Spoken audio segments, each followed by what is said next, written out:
Hello, வணக்கம். வாங்க, மார்கழி கோலம் போடலாமா?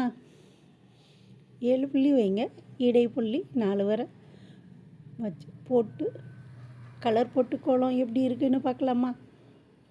பிகினர்ஸ் பார்த்தா ஈஸியாக கற்றுக்குருவாங்கங்க. ஈஸியான கோலம் தான், ஆனால் போட்டு கலர் போட்டு பார்த்தா ரொம்ப சூப்பராக இருக்கும்.